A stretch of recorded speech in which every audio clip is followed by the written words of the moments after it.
Retail giant Target just confirmed what we've been saying, that Walmart's gain is Target's loss. And Target is losing because the economy is weakening.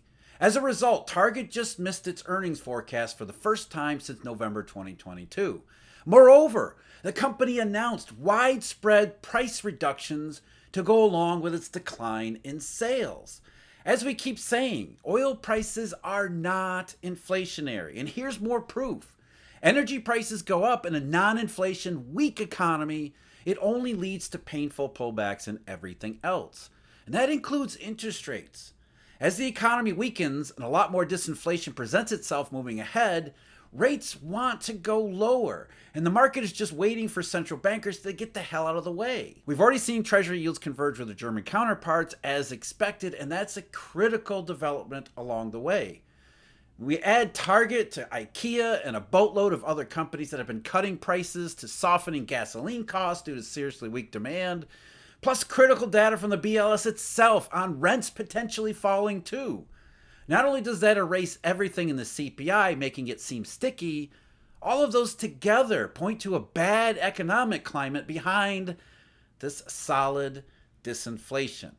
The interest rate swap market said that the fundamentals of the economy meant that interest rates were going to go lower. And everything seems to be lining up in that direction. And I wish that was good news. So we start out with Target. Target today reported earnings that, as I said, missed expectations for the first time in almost a year and a half. CEO Brian Cornell said prices are, quote, putting a strain on the consumer wallet. They're just the latest company to tell us what we already know. Sales for Target were down 3.1% year over year in the quarter. And remember, these are not price adjusted. These are nominal. When you adjust for prices, what must the volume statistics actually look like? And same-store sales for Target were down 3.7%. Again, not price adjusted. This is what CNBC had to say for the major miss.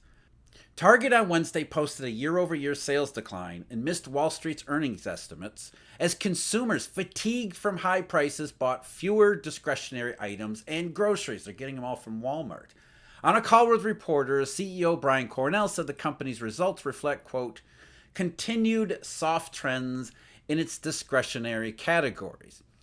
In Target's first quarter, customer traffic, which includes online and stores, fell 1.9%. The average amount that customers spent on those visits dropped 1.9% too, because again, they're all at Walmart searching for bargains. In fact, that's the key factor in everything we keep hearing from these consumer-related companies. The entire economy is being forced into bargain hunting because it is not strong, it is not resilient, incomes have not kept up with price changes, incomes are not catching up to price changes, and the situation in 2024, contrary to all mainstream expectations, is actually worsening. We're seeing it here. And it started to change last September and October when oil prices surged, and I told you then, oil prices were not going to be inflationary. And all this time, while people have said that consumer prices have been sticky, it's only because of a couple factors. One is oil prices and gasoline, and the other rents that I'm going to go over in just a moment, which show, just like Target's earnings, that consumers are indeed under substantial pressure, and they're actually taking steps to do something about it. On Monday, even before the earnings came out, because they knew it was in the earnings report, Target issued a press release announcing that they were going to drop prices on a whole bunch of items. It said, Target announced that today it will lower everyday regular prices on approximately 5,000 frequently shopped items across its assortment. The retailer has just reduced prices on about 1,500 items, with thousands more price cuts planned to take effect over the course of the summer.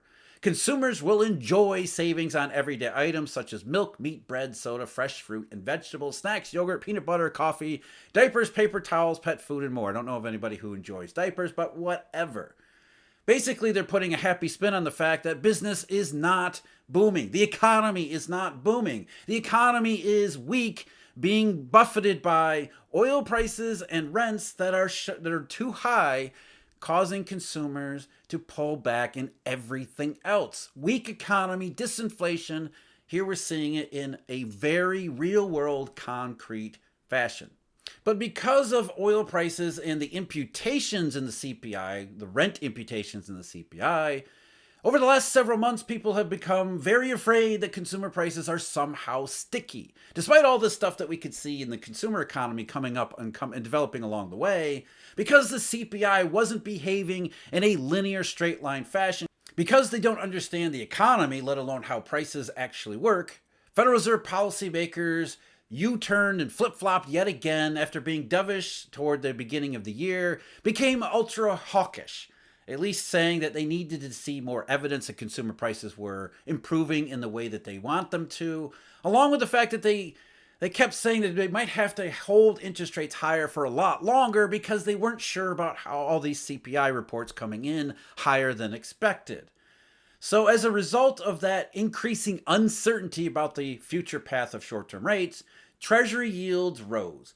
They were already rising because of the historical pattern after a big bond rally anyway. This increasing uncertainty on Federal Reserve policy in particular simply added more to the sell-off. And so bond yields rose at least until the end of April. They did so breaking with and diverging from their German counterparts, because German yields, people don't realize this, globally synchronized bond market, German yields and treasury yields, they're often very close together. They trade almost in lockstep fashion. They have over the last several years too, with some notable exceptions that I talked about in a previous video. One of those exceptions being last October, just before the inflection when the bond rally started. German yields leveled off after the September sell-off before treasury yields did. Treasury yields kept going, and then treasury yields eventually converged with their German counterparts, and both of them rallied to the end of last year. That seemed to be what was setting up here in April, now May of 2024, as German yields were largely steady as the treasury market sold off a little more. The 10-year treasury got up to 4.7% at one point. And now, after weak economic data has come in, more disinflation signals all throughout the economy, less uncertainty about the future path of short-term interest rates, the yields have come back down to the point where the treasury market has almost converged back to where Germany is. And as they converge in that direction, it raises questions about whether or not the next step for both of these markets in a globally synchronized fashion is for the rally to resume. Because as I said in the introduction, everything is beginning to line up for that rally to resume. We have central bank policies that are leading toward, if everything continues to go in this direction, them getting out of the way. You have lower consumer price gains. You've got a weak economy, and maybe it becomes incredibly weak. Both of those suggesting what the swap market has been telling us all along, rates want to go lower.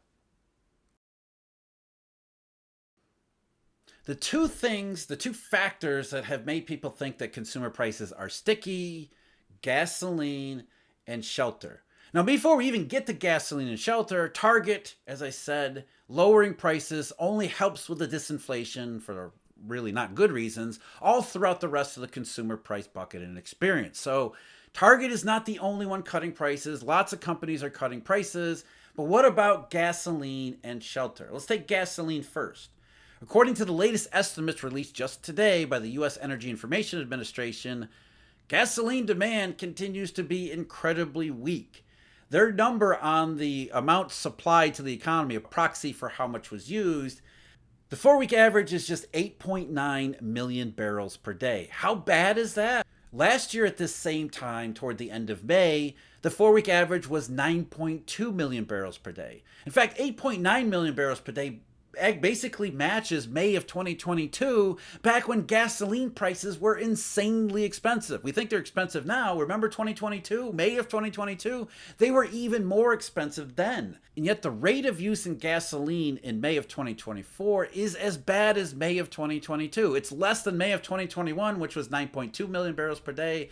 Or you go back to the pre-crisis period when the economy was at least better than it is today. Back in May of 2019, The rate of gasoline usage in the economy was 9.5 million barrels per day. Again, we're at 8.9. In 2018, before the recession into 2019, the slowdown and downturn, in May of 2018, the U.S. was using 9.7 million barrels per day. We're way down at 8.9 million barrels per day. Where's this booming economy?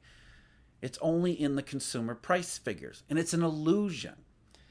As a result, gasoline prices have predictably come down from their seasonal high last month. As of last check, the wholesale gasoline price at the CME was about $2.48 a gallon. It's down roughly 10% from its peak. So just in terms of the CPI, you're going to see lower gasoline prices show up in the May report. That takes away one factor in this sticky CPI debate.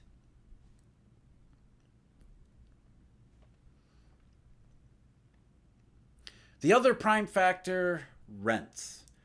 And you may not know it, but the BLS actually collects rents and tabulates them in several different ways, including something that they call the new tenant rent index. And the new tenant rent index is, well, I'll let the BLS describe it.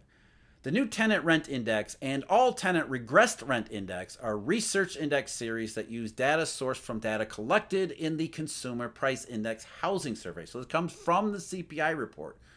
The new tenant rent index measures prices renters would face if they changed housing units every period. The rent component of the official CPI measures the changes in all rents, including new leases, renewals, and rents in the middle of a lease. In contrast, the new tenant rent index uses only a subset of the data the official CPI uses, namely the first survey observations after new tenants move into their sampled housing units. In other words, only when people move. We're collecting information and tabulating information about rents being paid when people decide they want to move. And so, quite intuitively, you would expect that when people are very confident about their financial situation, their personal financial situation, as well as the overall economy, especially the labor market, they're more likely to move. They're more likely to pay rents, higher rents, to get better accommodations. So you see new tenant rent prices accelerating faster during periods when the economy is generally doing better. Conversely, when the economy is not doing so well, people tend to stay put. Therefore, demand to move up or move out goes down too. Prices reflect those fundamentals. And sure enough, what we see is over the last several quarters, the new tenant rent index has put up some of its lowest numbers yet seen. According to the BLS numbers, again, these are taken directly from the CPI. New tenant rents in the fourth quarter, the year-over-year change, and these are presented quarterly, not monthly, the year-over-year change in the fourth quarter was 0.85%. And 0.85% is worse than the third quarter of 2020, which was the prior low, and it's basically in the same range as the period between the fourth quarter of 2008 and the third quarter of 2010, the Great Recession. We're seeing new tenant rents that are looking more like the Great Recession than anything else. As low as the fourth quarter number had been, the year-over-year change, it was even lower in the first quarter of 2024, just 0.42%. Now, we do have to be careful because as a regress statistic, it does have a confidence interval. And for this particular series, the confidence interval can be somewhat wide, much wider than the all-tenant index. And over the last couple quarters where we see these very low averages or the very low changes, the confidence interval has become exceptionally wide. In the first quarter, the lower bound for it was minus 4.61%, which is the lowest lower bound for the confidence interval in the entire series going back to 2005, almost 20 years of data. But the upper bound was 5.45%. So it has an incredibly wide range, but despite that wide range, we're reasonably certain that new tenant rents have been weakening and weakening substantial over the last couple quarters, even though we're not really sure exactly how much. It's nothing like what the CPI shelter index looks like, but more importantly, what does that suggest about demand in the real economy, the positions of consumers, their fiscal situation, their perceptions of the labor market? It's basically the same as what we see from apartment constructions. I talked about this last month too, the housing construction statistics from the Census Bureau, especially where it came to multifamily projects. And the latest update for the month of April 2024 shows the same thing that we're seeing in these new tenant rents. There's not a whole lot of demand here. It's corroborating what the BLS is getting from its CPI data. According to the latest estimates from the census, building permits to build new units of multifamily projects fell to 408,000 seasonally adjusted annual rate, which is the lowest since October 2020, suggesting builders are not all that optimistic about demand for apartments. The starts number, which is what I highlighted last month for March, well, that's been revised because there's been benchmark revisions to the series. It was 290,000, which was one of the lowest in the last dozen years. Now the Census Bureau says March was 245,000 seasonally adjusted annual rate, so even less, even more one of the worst of the last dozen years. And in April, while it rebounded to 322,000, again, seasonally adjusted annual rate, that's just the second worst of the cycle and also one of the lowest of the last dozen years. So apartment builders are essentially confirming what we're seeing in the CPI data for new tenant rents, which are incredibly weak because it suggests nobody wants to move to better accommodations. So when we put all of this together, you've got Target reporting weak earnings, which is just the flip side of Walmart reporting strong earnings. And as I said a couple videos ago, when Walmart's doing well, the economy's not. So Target is confirming that situation. As far as the CPI is concerned, just the CPI, Target says because of the weak demand, because consumers are struggling, we have to cut prices, not inflation, deflationary, disinflationary. Again, oil prices are not inflationary. They force the economy to adjust in all sorts of harmful ways. On top of these goods that are going down in price, we also have gasoline. Gasoline, one of the factors that have been keeping the CPI seemingly sticky. Gasoline demand incredibly weak. We're past the seasonal high point in wholesale gasoline prices. They're going lower. Disinflation in gasoline. Rents. One of the things I didn't mention about the new tenant rent index, not only is it a key indicator of the economic fundamentals, it also tends to lead the rest of the rental price data in the CPI itself. So not only does the new tenant rent index support what we're saying about consumers and their perception of the economy and how they're struggling too, it also suggests that the shelter component in the CPI will continue to go lower at some point anyway.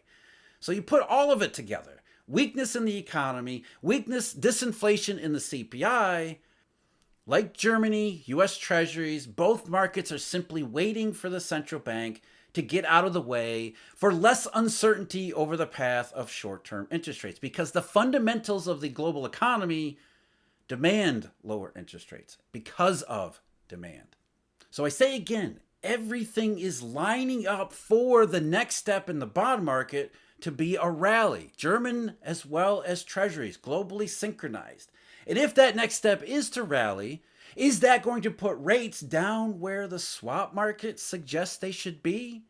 That's the question everyone needs to be asking, especially central bankers, because that's the potential in the economy that's really heating up, not inflation. I mentioned a couple times the fundamentals as seen by the swap market. What do I mean by all that? Well, I talked about that in a recent video. That's the one linked below. As always, I thank you very much for joining me. Huge thank you, Eurodollar University members, Eurodollar University subscribers. And until next time, take care.